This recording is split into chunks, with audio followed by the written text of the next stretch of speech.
I'm S.A. Bradley, and welcome to Hellbent for Horror, a podcast devoted to all things related to horror, where I remind you that you used to love horror movies, and you secretly still do.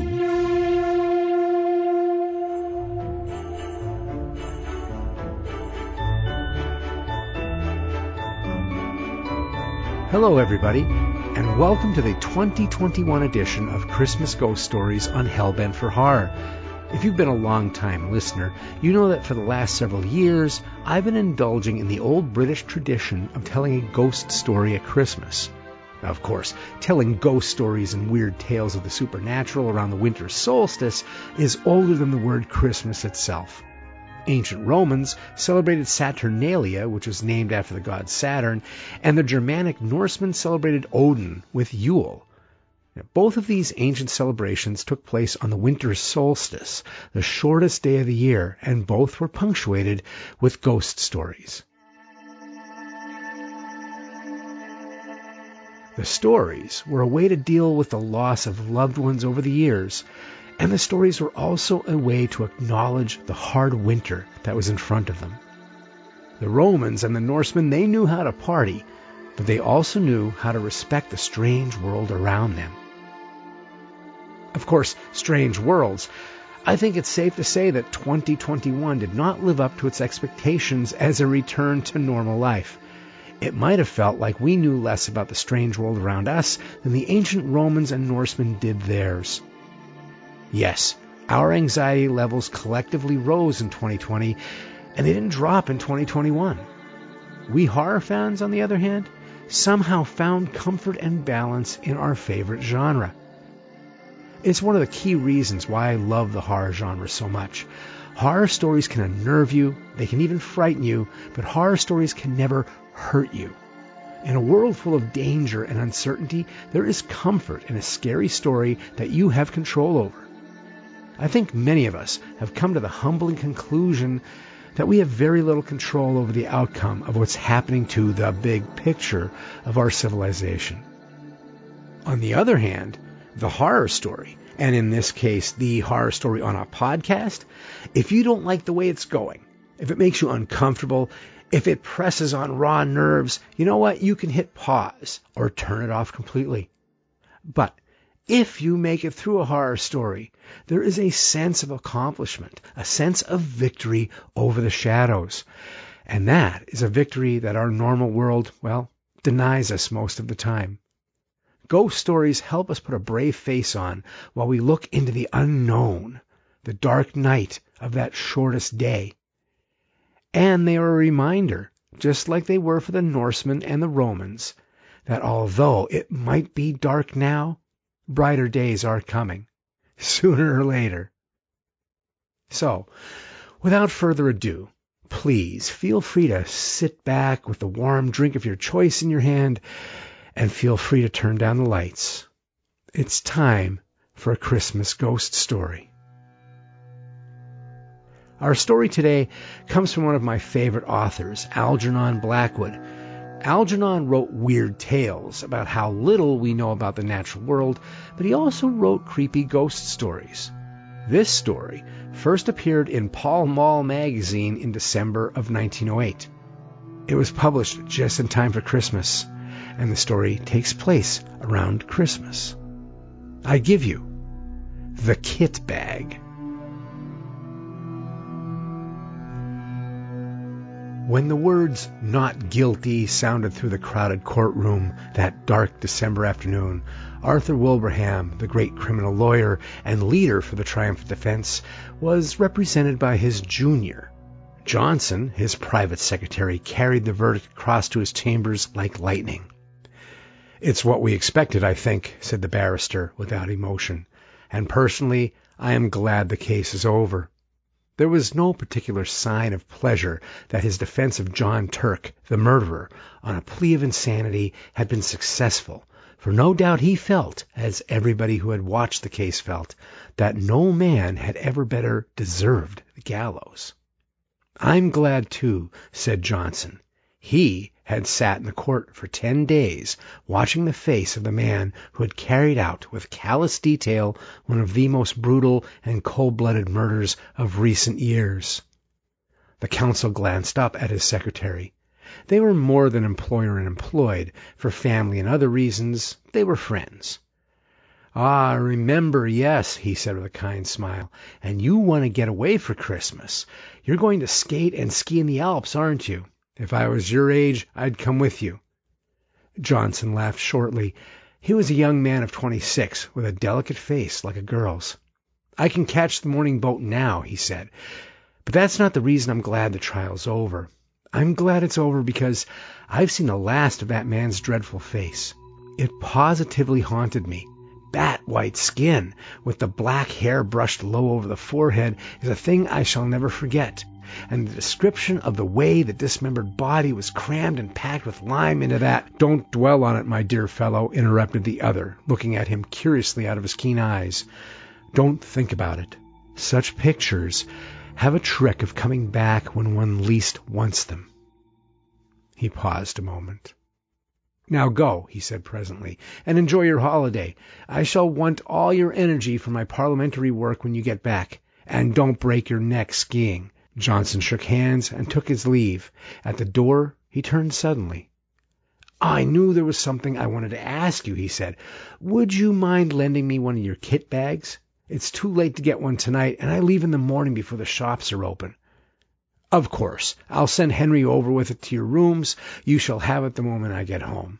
"I promise to take great care of it," said Johnson gratefully, delighted to think that within 30 hours he would be nearing the brilliant sunshine of the high Alps in winter. The thought of that criminal court was like an evil dream in his mind.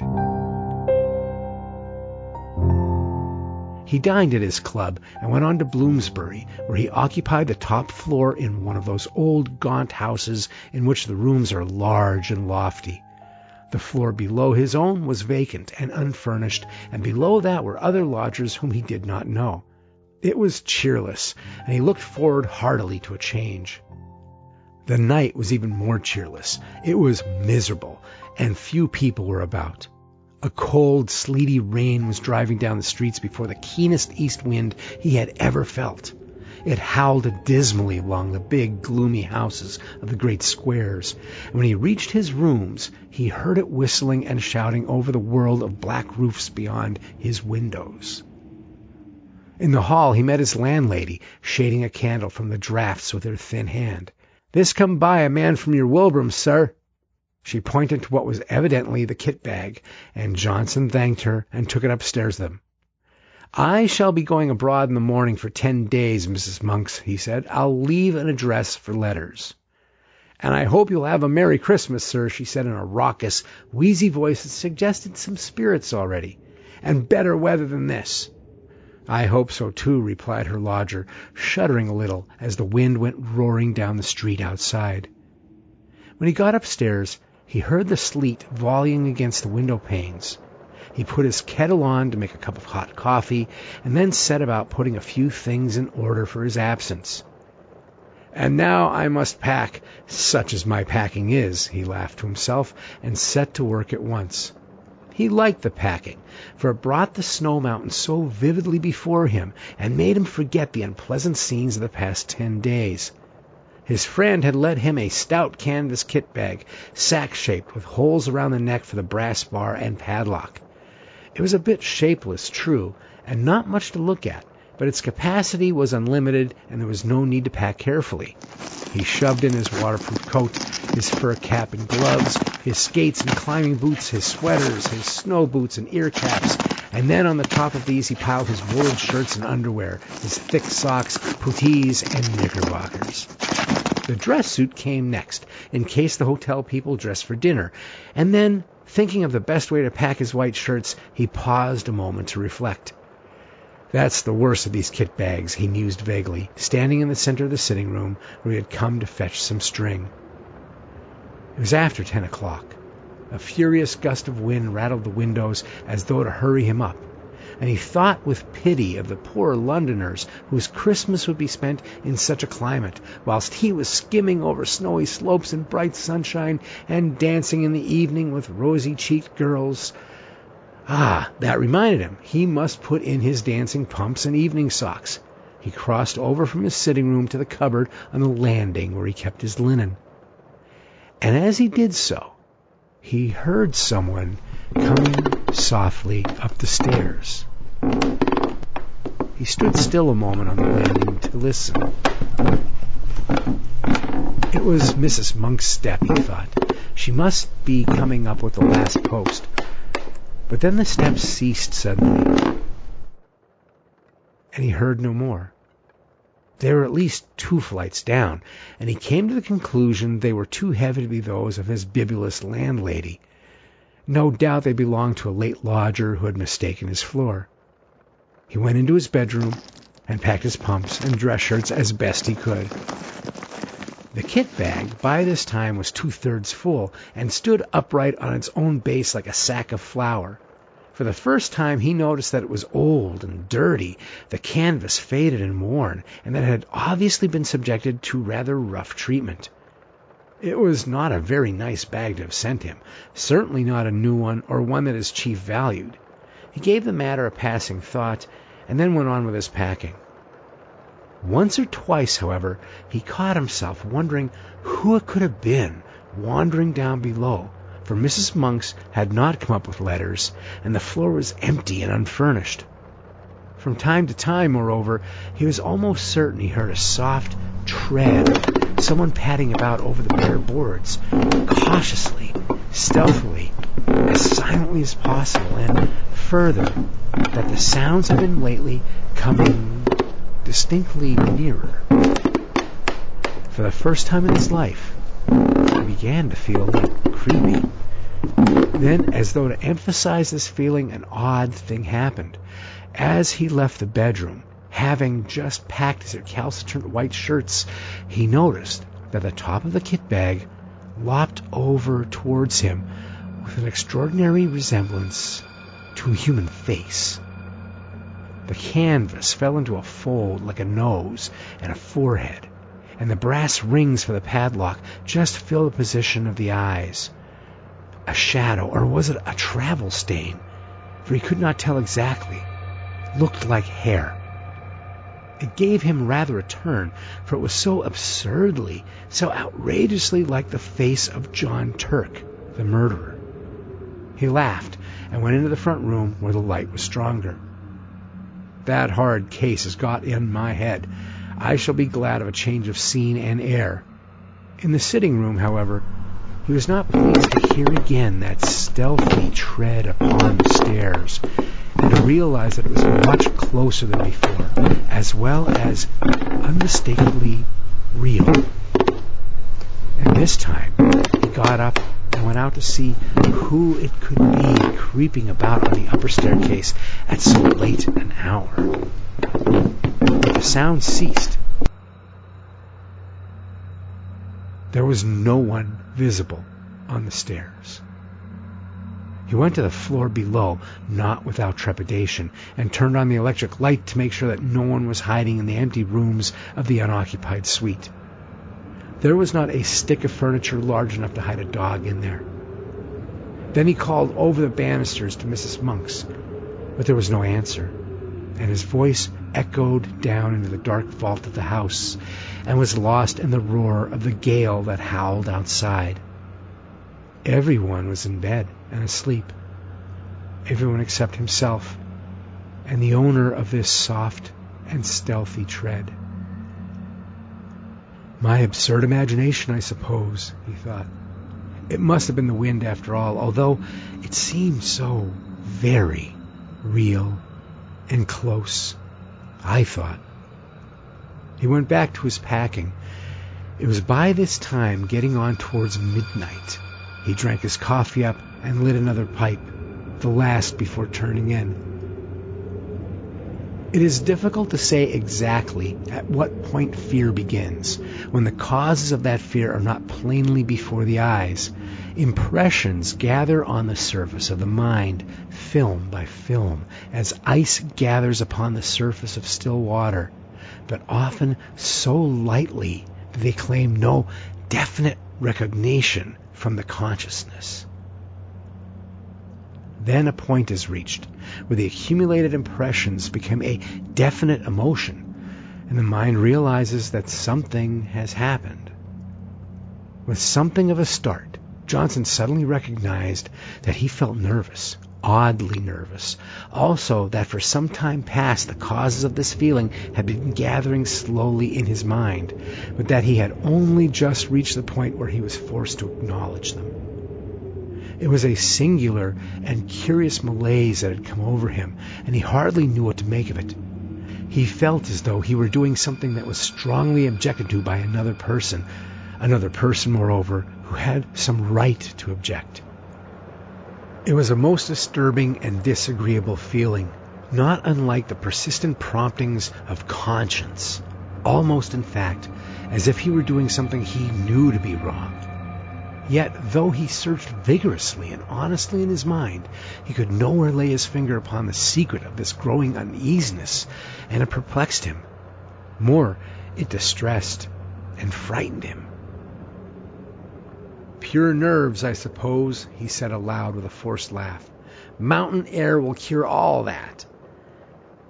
Ah, and that reminds me, my snow glasses." He was standing by the door of the bedroom during this brief soliloquy, and as he passed quickly towards the sitting room to fetch them from the cupboard, he saw out of the corner of his eye the indistinct outline of a figure standing on the stairs a few feet from the top. It was someone in a stooping position, with one hand on the banisters and the face peering up towards the landing. And at the same moment, he heard a shuffling footstep. The person who'd been creeping about below all this time had at last come up to his own floor.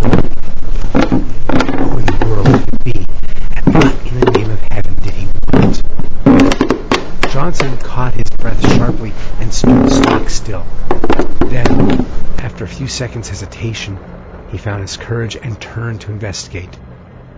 The stairs, he saw to his utter amazement, were empty. There was no one.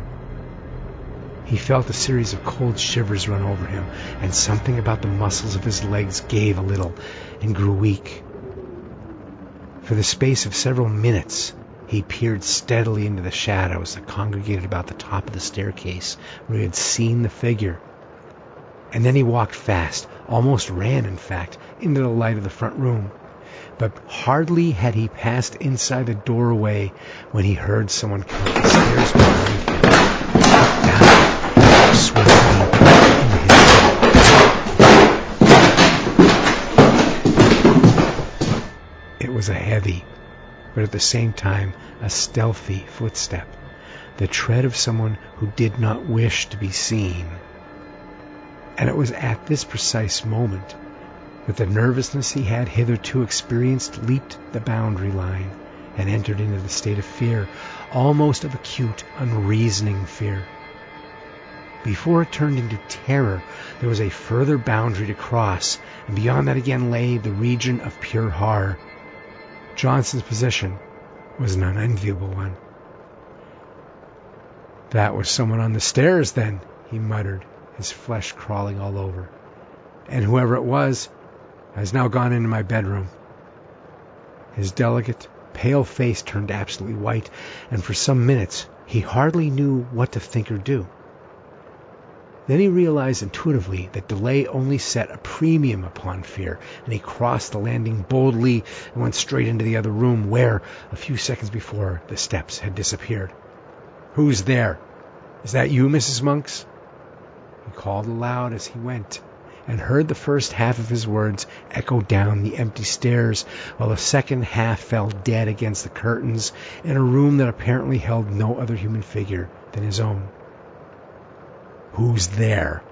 he called again, in a voice unnecessarily loud, and that only just held firm. What do you want here?"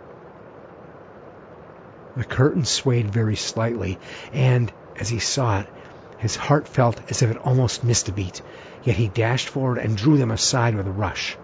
A window, streaming with rain, was all that met his gaze. He continued his search, but in vain. The cupboards held nothing but rows of clothes hanging motionless, and under the bed there was no sign of anyone hiding. He stepped backwards into the middle of the room, and as he did so, something all but tripped him up. Turning with a sudden spring of alarm, he saw the kit bag. Odd. That is not where I left it. A few moments before, it had surely been on his right, between the bed and the bath. He did not remember having moved it. It was very curious. What in the world was the matter with everything? Were all his senses gone queer?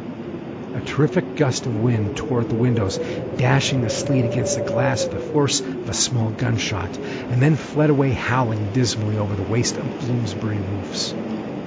A sudden vision of the Channel next day rose in his mind and recalled him sharply to realities. "There's no one here at any rate, that is quite clear," he claimed aloud. Yet at the time he uttered them, he knew perfectly well that his words were not true, and that he did not believe them himself. He felt exactly as though someone was hiding close about him, watching all his movements, trying to hinder his packing in some way. "And two of my senses have played me the most absurd tricks. The steps I heard and the figure I saw were both entirely imaginary." He went back to the front room, poked the fire into a blaze, and sat down before it to think. What impressed him more than anything else was the fact that the kit bag was no longer where he had left it. It had been dragged nearer to the door. What happened afterwards that night happened, of course, to a man already excited by fear, and was perceived by a man that had not the full and proper control, therefore, of the senses. Outwardly, Johnson remained calm and master of himself to the end, pretending to the very last that everything he witnessed had a natural explanation and was merely delusions of his tired nerves. But inwardly, in his very heart, he knew all along that someone had been hiding downstairs in the empty suite when he came in, that this person had watched his opportunity and then stealthily made his way up to the bedroom, and that all he saw and heard afterwards, from the moving of the kit bag to, well, the other things that this story has to tell, were caused directly by the presence of this invisible person. And it was here, just when he most desired to keep his mind and thoughts controlled, that the vivid pictures received day after day upon the mental plates exposed in the courtroom of the Old Bailey came strongly to light and developed themselves in the dark room of his inner vision.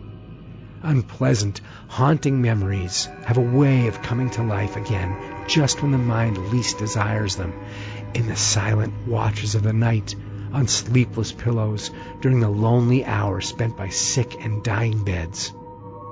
And so now, in the same way, Johnson saw nothing but the dreadful face of John Turk, the murderer, lowering at him from every corner of his mental field of vision, the white skin, the evil eyes, and the fringe of black hair low over the forehead.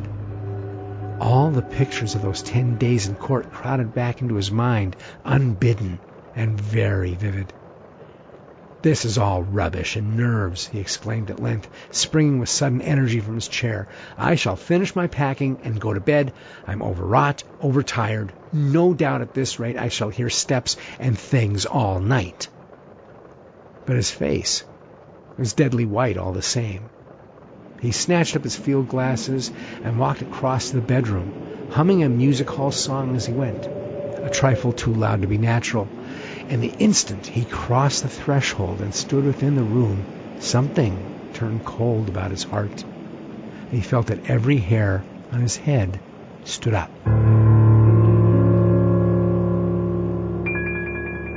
The kit bag lay close in front of him, several feet nearer to the door than he had left it, and just over its crumpled top, he he saw a head and face slowly sinking down out of sight as though someone were crouching behind it to hide, and at the same moment a sound like a long-drawn sigh was distinctly audible in the still air about him between the gusts of the storm outside. Johnson had more courage and willpower than the indecision of his face indicated, but at first such a wave of terror came over him that for some seconds he could do nothing but stand and stare. A violent trembling ran down his back and legs, and he was conscious of a foolish, almost a hysterical impulse to scream aloud. That sigh seemed in his very ear, and the air still quivered with it. It was unmistakably a human sigh. "Who's there?" he said at length, finding his voice. But though he meant to speak with loud decision, the tones came out instead in a faint whisper, for he had partly lost the control of his tongue and lips.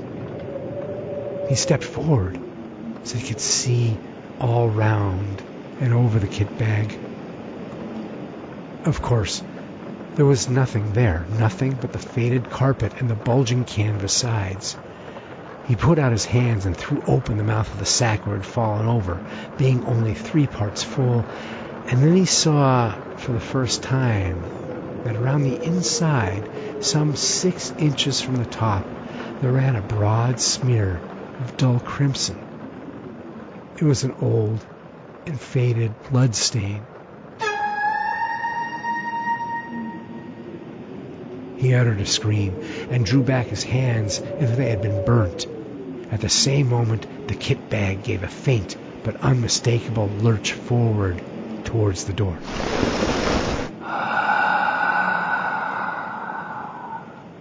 Johnson collapsed backwards, searching with his hands for the support of something solid, and the door, being further behind him than he realized, received his weight just in time to prevent his falling, and shut to with a resounding bang. At the same moment, the swing of his left arm accidentally touched the electric switch, and the light in the room went out. It was an awkward and disagreeable predicament, and if Johnson had not been possessed of real pluck, he might have done all manner of foolish things. As it was, however, he pulled himself together and groped furiously for the little brass knob to turn the light on again. But the rapid closing of the door had set the coats hanging on it a-swinging, and his fingers became entangled in a confusion of sleeves and pockets, so that it was some moments before he was able to find the switch. And in those few moments of bewilderment and terror, 2 things happened that sent him beyond recall over the boundary into the region of genuine horror. He distinctly heard the kit bag shuffling heavily across the floor in jerks.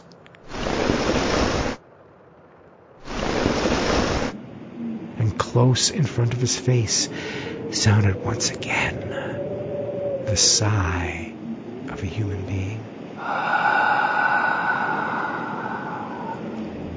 But even then, in those frenzied moments of alarm, so swift and alert are the impressions of a man keyed up by a vivid emotion, he had time to realize that he dreaded the return of the light, and that it might be better for him to stay hidden in the merciful screen of darkness. But it was but the impulse of a moment, and before he had time to act upon it, he had yielded automatically to the original desire, and the room was flooded again with light. But the second instinct had been right.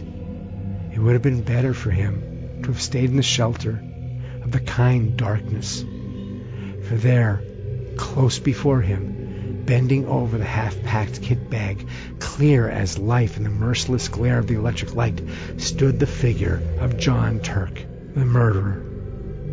Not 3 feet from him the man stood, the fringe of black hair marked plainly against the pallor of the forehead, the whole horrible presentment of the scoundrel, as vivid as he had seen him day after day in the Old Bailey, when he stood there in the dock, cynical and callous, under the very shadow of the gallows. In a flash, Johnson realized what it all meant.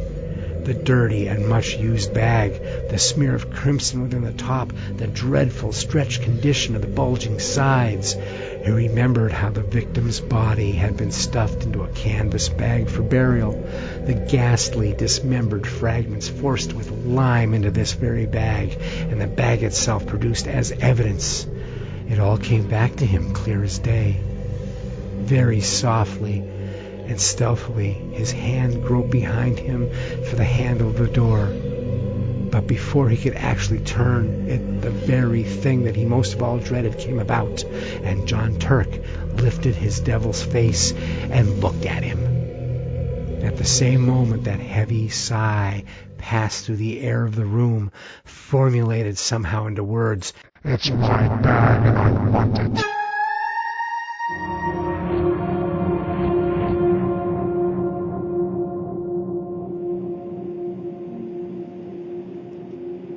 Johnson just remembered clawing the door open and then falling in a heap upon the floor of the landing as he tried frantically to make his way to the front room. He remained unconscious for a long time, and it was still dark when he opened his eyes and realized that he was lying, stiff and bruised, on the cold boards. Then the memory of what he had seen rushed back into his mind, and he promptly fainted again. When he woke the second time, the wintry dawn was just beginning to peep in at the windows, painting the stairs a cheerless, dismal gray, and he managed to crawl into the front room and cover himself with an overcoat in the armchair, where at length he fell asleep. A great clamor woke him. He recognized Mrs. Monk's voice, loud and voluble. "What? You ain't been to bed, sir? Are you ill, or has anything happened? And there's an urgent gentleman to see you, though it ain't 7 o'clock yet, and—" "Who is it?" he stammered. "I'm all right, thanks. Fell asleep in my chair, I suppose." "Someone from Mr. Wilbraham's, and he says he ought to see you quick before you go abroad. And I told him—" "Show him up, please, at once," said Johnson, whose head was whirling, and his mind was still full of dreadful visions. Mr. Wilbraham's man came in with many apologies and explained briefly and quickly that an absurd mistake had been made and that the wrong kit bag had been sent over the night before. Henry somehow got hold of the one that came over from the courtroom, and Mr. Wilbraham only discovered it when he saw his own lying in his room and asked why it had not gone to you, the man said. "Oh," said Johnson stupidly. "And he must have brought you the one from the murder case instead, sir, I'm afraid." "The one John Turk packed the dead both in. Mr. Wilbraham's awful upset about it, sir, and told me to come over first thing this morning with the right one as you were leaving by the boat." He pointed to a clean-looking kit bag on the floor, which he had just brought. "And I was to bring the other one back, sir," he added casually. For some minutes Johnson could not find his voice. At last he pointed in the direction of his bedroom. "Perhaps you would kindly unpack it for me. Just empty the things out on the floor." The man disappeared in the other room and was gone for 5 minutes. Johnson heard the shifting to and fro of the bag and the rattle of the skates and boots being unpacked. "Thank you, sir," the man said, returning with the bag folded over his arm. "And can I do anything more to help you, sir?" "What is it?" asked Johnson, seeing that he still had something he wished to say to him. The man shuffled and looked mysterious. "Beg your pardon, sir, but knowing your interest in the Turk case, I thought you'd maybe like to know what's happened." "Yes?" "John Turk killed himself last night with a poison immediately on getting his release. And he left a note for Mr. Wilbraham saying as he'd be much obliged if they'd put him away, same as the woman he murdered, in the old kit bag." "What time did he do it?" asked Johnson.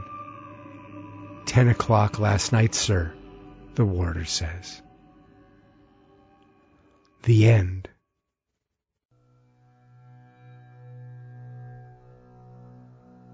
When we think of Christmas ghost stories, we often think of the Victorian era or the early 20th century.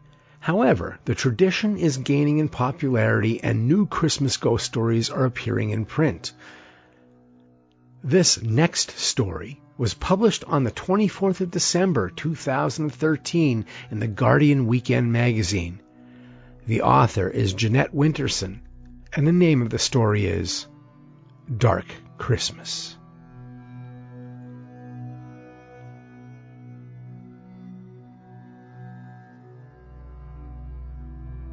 We had borrowed the house from a friend that none of us seemed to know. High Fallen House stood on an eminence overlooking the sea. It was a square Victorian gentleman's residence. The large bay windows looked down through the pines towards the shore. 6 stone steps led the visitor up to the double front door, where a Gothic bell pull released a loud, mournful clang deep into the distances of the house. Laurel lined the drive. The stable block was disused.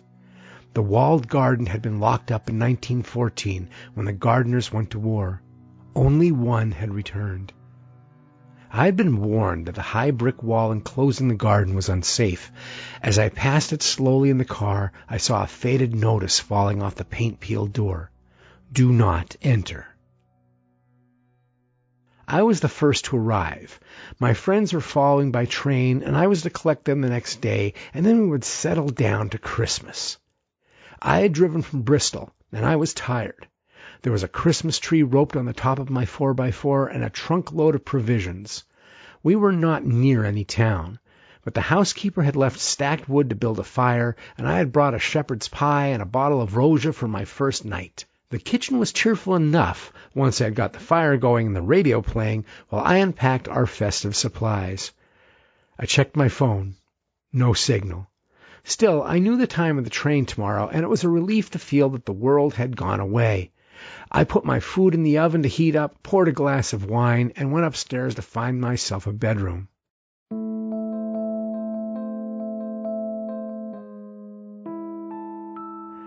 The first landing had 3 bedrooms leading off of it. Each had a moth-eaten rug, a metal bed, and a mahogany chest of drawers. At the far end of the landing was a second set of stairs up to the attic floor. I am not romantic about maids' rooms or nurseries, and there was something about that second set of stairs that made me hesitate. The landing was bright in the sudden way of late sun on a winter's afternoon. Yet the light ended abruptly at the foot of the stairs as though it couldn't go any further. I didn't want to be near that set of stairs, so I chose the room at the front of the house. As I went to bring up my bag, the house bell started to ring. Its jerky metallic hammers sounding somewhere in the guts of the house. I was surprised, but not alarmed. I expected the housekeeper. I opened the door. There was no one there. I went down the steps and looked round. I admit I was frightened. The night was clear and soundless. There was no car in the distance, no footsteps walking away. Determined to conquer my fear, I walked around a little. Then, turning back to the house, I saw it. The bell wire ran along the side of the house under a sheltering gutter. Perhaps 30 or 40 bats were dangling upside down on the vibrating wire. The same number swooped and swerved in a dark mass. Obviously, their movement on the wire had set off the bell. I like bats. Clever bats. Good. Now supper. I ate. I drank. I wondered why love is so hard and life is so short. I went to bed. The room was warmer now and I was ready to sleep. The sound of the sea ebbed into the flow of my dreams.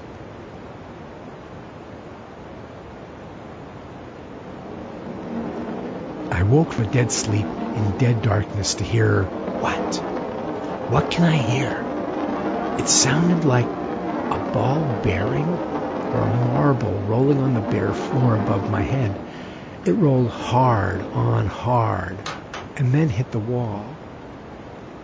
Then it rolled again the other direction.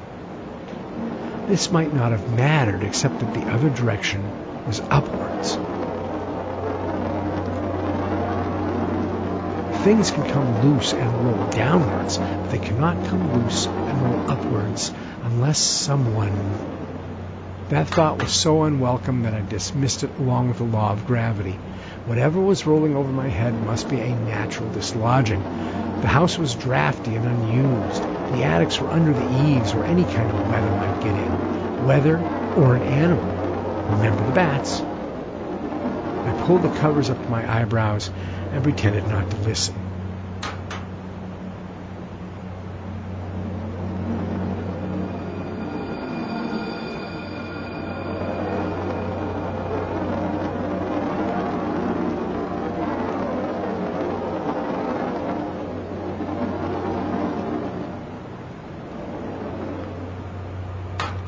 I waited for sleep, waiting for daylight. We are lucky, even the worst of us, because daylight comes. It was a brooding day, that 21st of December, the shortest day of the year. Coffee, coat on, car keys. Shouldn't I just check the attic? The second set of stairs was narrow, a servant's staircase. It led to a lath and plaster corridor barely a shoulder width wide. I started coughing. Breathing was difficult. Damp had dropped the plaster in thick crumbling heaps on the floorboards. As below, there were 3 doors. 2 were closed. The door to the room above my room was ajar. I made myself go forward. The room was under the eaves, as I had guessed. The floor was rough. There was no bed, only a washstand and a clothes rail. What surprised me was the nativity scene in the corner. Standing about 2 feet tall, it was more like a doll's house than a Christmas decoration. Inside the open-fronted stable stood the animals, the shepherds, the crib, Joseph. Above the roof, on a bit of wire, was a battered star. It was old, handmade in a workmanlike but not craftsmanlike sort of way, the painted wood now rubbed and faded like pigments of time. I thought I would carry it downstairs and put it by our Christmas tree. It must have been made for the children when there were children here. I stuffed my pockets with the figures and the animals and left quickly, leaving the door open. I had to set off for the station. Stephen and Susie could help me with the rest later. As soon as I was out of the house, my lungs felt clear again. It must be the plaster dust. The drive to the station was along the coast road. Lonely and unyielding, the road turned in a series of blind bends and tight corners. I met no one, and I saw no one. Gulls circled over the sea. The station itself was a simple shelter on a long single track. There were no information boards. I checked my phone. No signal. At last, the train appeared distantly down the track. I was excited. Memories of visiting my father as a child when he was stationed at his RAF base gave me a rush of pleasure whenever I traveled by train or come to meet one. The train slowed and halted. The guard stood down for a moment. I watched the doors. It wasn't a big train, this branch line train, but none of the doors opened. I waved at the guard who came over. "I'm meeting my friends." He shook his head. "Train's empty. Next stop is the end of the line." I was confused. Had they got off at the earlier stop? I described them to him. The guard shook his head again. "I know to strangers. They would have boarded at Carlisle, asked me where to get off. They always do." "Is there another train before tomorrow?" "One a day, and that's your lot, and more than anybody needs in a place like this. Where are you staying?" "High Fallen House. Do you know it?" "Oh yeah, we all know it." He looked as if he were about to say something else. Instead, he blew his whistle. The empty train pulled away, leaving me staring down the long track, watching the red light like a warning. I needed to get a signal on my phone. I drove on past the station, following the steep hill, hoping some height would connect me to the rest of the world. At the top of the hill, I stopped the car and got out, pulling up the collar of my coat. The first snow hit my face with insect insistence, sharp and spiteful like little bites. I looked out across the whitening bay. That must be High Fallen House. But what's that? 2 figures walking on the beach? Is it Stephen and Susie? Had they driven here after all? Then, as I strained my eyes against the deceit of distance, I realized that the second figure was much smaller than the first. They were walking purposefully towards the house. When I arrived back, it was nearly dark. I put on the lights, blew the fire into a blaze. There was no sign of the mysterious couple I had seen from the hill. Perhaps it had been the housekeeper and her daughter, come to make sure that everything was all right. I had a telephone number from Mrs. Wormwood, but without a signal, I couldn't call her. The snow was thickening in windy swirls. Relax. Have a whiskey. I leaned on the warm kitchen range with my whiskey in my hand. The wooden figures I had brought down from the attic were lying on the kitchen table. I should go up and get the stable. I don't want to. I bounded up the first set of stairs, using energy to force out unease. At my bedroom, I put on the light. That felt better. The second set of stairs stood in shadow at the end of the long landing. I felt that constriction in my lungs again. Why am I holding onto the handrail like an old man? I could see that the only light to the attic was at the top of the stairs. I found the round brown Bakelite switch. I flicked down the nipple. A single bulb lit up reluctantly. The room was straight ahead.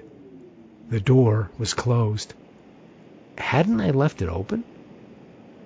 I turned the handle and stood in the doorway, the room dimly lit by the light from the stairs. Washstand. Nativity. Clothes rail. On the clothes rail was a child's dress. I hadn't noticed that before. I suppose I'd been in a hurry. Pushing aside my misgivings, I went in and purposefully bent down to pick up the wooden nativity. It was heavy, and I had just got it secured in my arms when the light on the landing went out. Hello? Who's there? There's someone breathing like they can barely breathe, not faint, struggling for breath. I mustn't turn around because whoever or whatever it is behind me. There's someone breathing. I stood still for a minute, steadying my hand.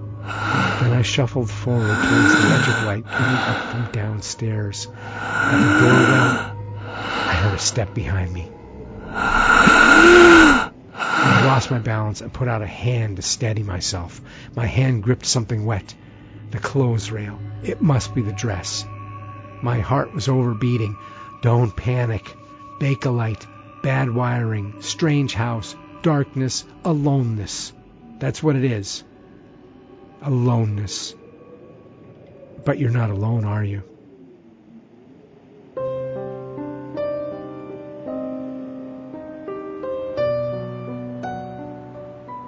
Back in the kitchen, with whiskey, Radio 4, and pasta boiling, I examined the dress. It was for a small child, and it was hand-knitted. The wool was smelly and sopping.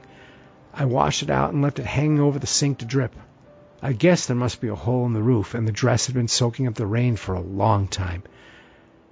I ate my supper, tried to read, told myself it had been nothing at all. It was only 8 p.m., I didn't want to go to bed, though the snow outside was like a quilt. I decided to arrange the nativity. Donkey, sheep, camels, wise men, shepherds, star, Joseph. The crib was there, but it was empty. There was no Christ child, and there was no Mary. Had I dropped them in the dark room? I hadn't heard anything fall, and these wooden figures were 6 inches tall. Joseph was wearing a woolen tunic, but his wooden legs had painted puttees. I pulled off the tunic, and underneath, wooden Joseph wore a painted uniform. It was First World War. When I turned him around, I saw there was a gash in his back like a stab wound. My phone beeped. I dropped Joseph, grabbed the phone. It was a text message from Susie. Trying to call you. Leave tomorrow. I pressed call. Nothing. I tried to send a text. Nothing. But what did it matter? Suddenly I felt relief and calm. They had been delayed, that was all. Tomorrow they would be here. I sat down again with the nativity. Perhaps the missing figures were inside. I put in my hand. My fingers closed around a metal object. It was a small iron key with a hoop top. Maybe it was the key to the attic door. Outside, snow had fallen. The sky had cleared. The moon sped above the sea. I had gone to bed, and I was deep asleep when I heard it clearly. Above me, footsteps, pacing down the room. They hesitate. They turn. They return. I lay in bed, eyes staring blindly at the blind ceiling. Why do we open our eyes when we can't see anything? What was there to see? I don't believe in ghosts. I wanted to put on a light, but what if the light didn't come on? Why would it be worse to be in darkness I had not chosen than darkness I was choosing? But it would be worse. I sat up in bed and pulled back the curtain. The moon had been so bright today. Surely there would be light. There was light. Outside the house, hand in hand, stood the still and silent figures of a mother and child. I did not sleep again till daylight, and when I slept and woke again, it was almost midday and already the light was lowering. Hurrying to get coffee, I saw that the dress was gone. I had left it dripping over the sink, and it was gone. Get out of the house. I set off for the station. There was an air frost that had coated the trees in glittering white. It was beautiful and deathly. The world held in ice. On the road there were no car tracks, no noise but the roar and drop of the sea. I moved slowly and saw no one. In the white, unmoving landscape, I wondered if there was anyone else left alive. At the station, I waited. I waited some time past the time until the train whistled on the track. The train stopped. The guard got down and saw me. He shook his head. There's no one. No one at all. I thought I would cry. I took out my mute phone. I flashed up the message. Trying to call you. Leave tomorrow. The guard looked at it. Happen it's you who should be leaving, he said. There's no more trains past Carlisle now till the 27th. Tomorrow was the last, and that's been cancelled because of weather.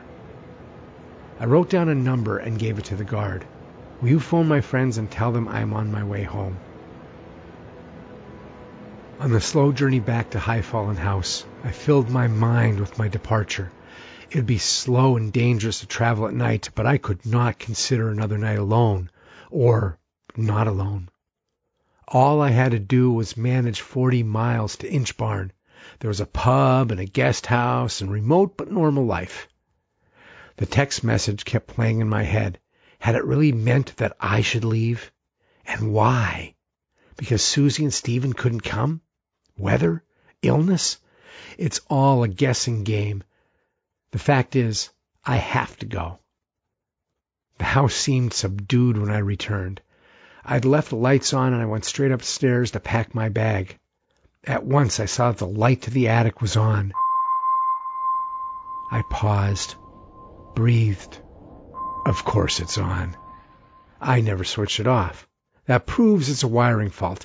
I must tell the housekeeper. My bag packed, I threw the food into a box and put everything back in the car. I had the whiskey in the front, a blanket I stole from the bed, and I made a hot water bottle, just in case. It was only 5 o'clock. At worst, I'd be in Inchbarn by 9 p.m. I got in the car and turned the key. The radio came on for a second. Died. And as the ignition clicked and clicked, I knew that the battery was flat. 2 hours ago at the station, the car had started first time, even if I had left the lights on. But I hadn't left the lights on. A cold panic hit me. I took a swig of the whiskey. I couldn't sleep in the car all night. I would die. I do not want to die. Back in the house, I wondered what I was going to do all night. I must not fall asleep. I had noticed some old books and volumes when I had explored downstairs yesterday, assorted dusty adventure stories and tales of the Empire. As I sorted through them, I came across a faded velvet photograph album. In the cold, deserted sitting room, I began to discover the past. High Fallen House, 1910. The women in long skirts with miraculous waists. The men in shooting tweeds. The stable boys in waistcoats. The gardening boys wearing flat caps. The maids in starched aprons. And here they are again in their Sunday best. A wedding photograph. Joseph and Mary Locke, 1912. He was a gardener. She was a maid. In the back of the album, loose and unsorted, were further photographs and newspaper cuttings. 1914. The men in uniform. And there was Joseph. I took the album back into the kitchen and put it next to my wooden soldier. I had on my coat and scarf. I propped myself up in 2 chairs by the wood-fired range and dozed and waited and waited and dozed. It was perhaps 2 o'clock when I heard a child crying. Not a child who has scraped his knee or lost a toy, but an abandoned child. A child whose own voice is his last hold on life. A child who cries and knows that no one will ever come. The sound was not above me. It was above the above me. I knew where it was coming from. I put my hands over my ears and my head between my knees. I could not shut out the sound. A locked-up child, a hungry child, a child who was cold and wet and frightened. Twice I got up and went to the door. Twice I sat down again. The crying stopped. Silence. A dreadful silence. I raised my head. Footsteps were coming down the stairs. Not one foot in front of me. One foot dragging slowly, then the other joining it, steadying, stepping again. At the bottom of the stairs, the footsteps paused. Then they did what I knew they would do with all the terror in my body. The footsteps came towards the kitchen door. When I was out, I was standing 12 feet away on the other side of the door. I stood behind the table and picked up a knife.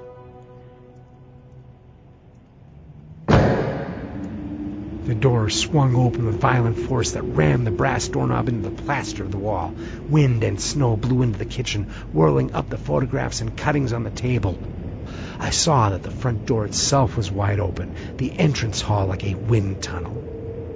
Holding the knife, I went forward into the hall to shut the door. The pendant metal lantern that hung from the ceiling was swinging wildly on its long chain. A sudden gust lurched it forward like a child's swing pushed too high, and it fell back at force against a large semicircular fanlight over the front door, and the fanlight shattered and fell round my shoulders in shards of sharp rain. Flicker, buzz, darkness. The house lights were out. No wind now, no cries. Silence again. Glass hit in the snow-lit hall. I walked out of the front door and into the night. At the drive, I turned left and I saw them, mother and child. The child was wearing the woolen dress.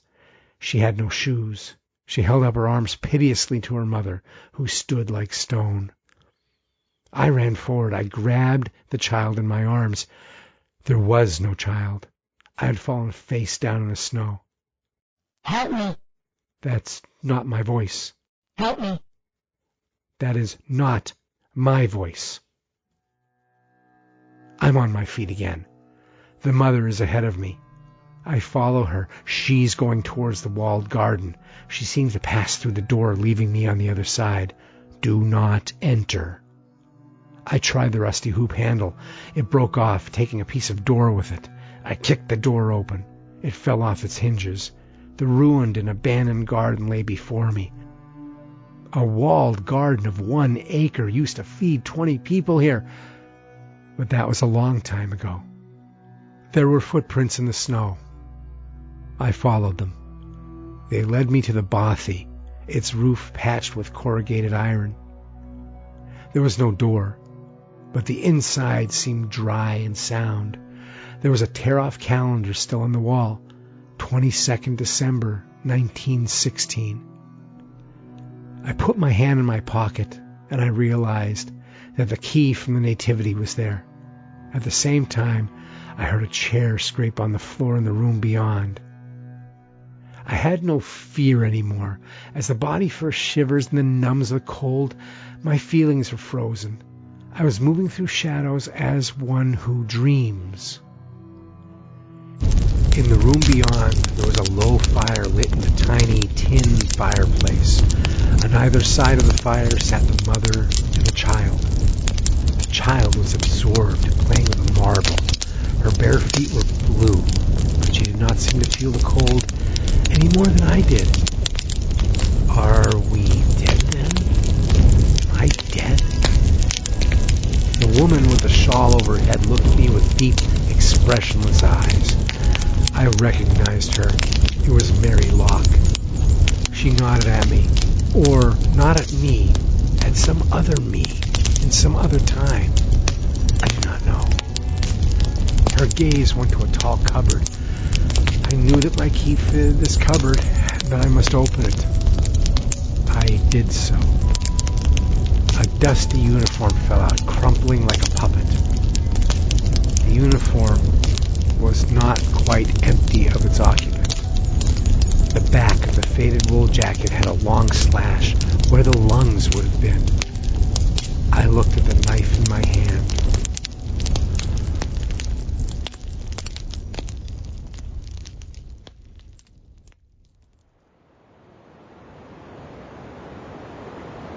Open the door. Are you in there?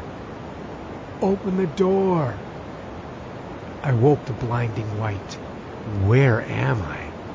Something's rocking.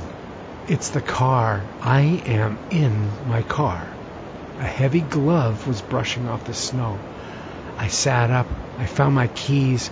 I pressed the unlock button. It was morning.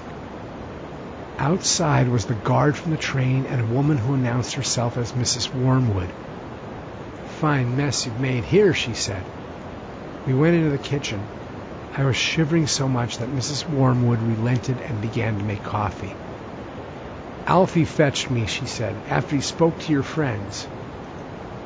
There's a body, I said, in the walled garden. Is that where it is? Said Mrs. Wormwood.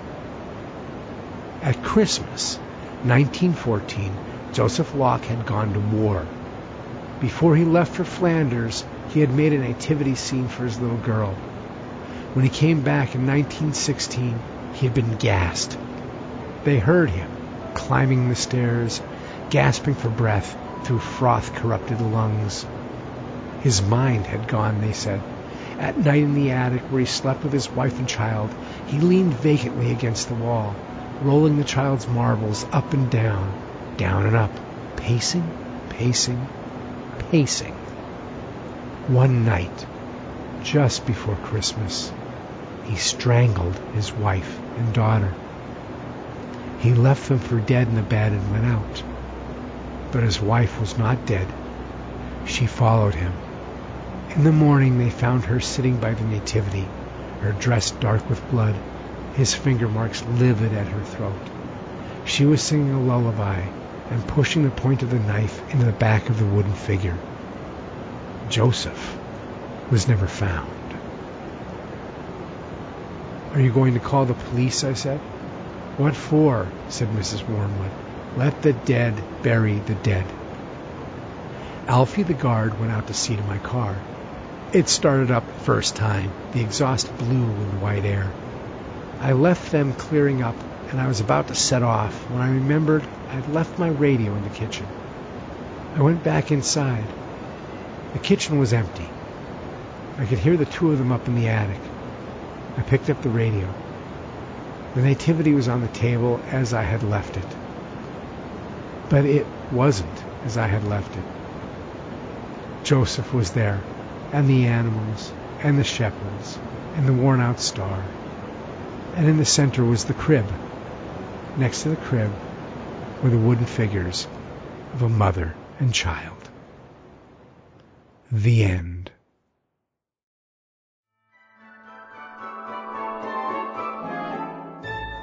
I hope you enjoyed the selection of Christmas ghost stories for this year, 2021. I think that these pandemic years, now heading into a third year, holy shit, has made watching horror a little more acceptable to the mainstream. Even the New York Times and the Atlantic magazine have started to see some merit in watching horror films. They are starting to understand how a little bit of controlled chaos can take the edge off the real world chaos. However, they still feel a cognitive dissonance when horror and Christmas get mentioned in the same sentence. I always find that surprising. Christmas and horror have been connected to each other since the very beginning. To me, Christmas and horror go together like cookies and milk and Santa.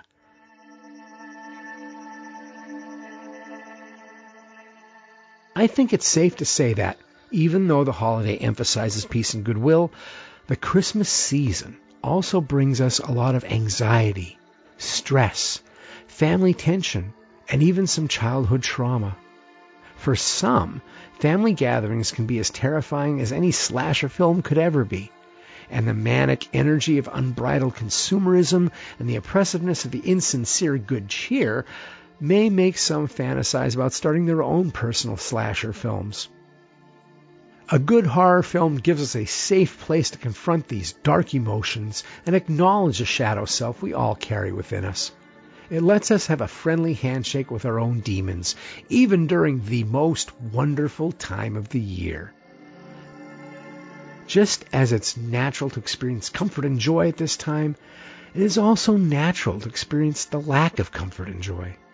It's okay to admit that the holidays can bring anxiety and fear and loneliness and loss and grief and uncertainty. And for some of us, a good horror movie works better for curing those Christmas blues than a peppermint schnapps ever could. With that said, this is S.A. Bradley saying, Merry Christmas to all, and to all a good night, and remember to stay hell-bent.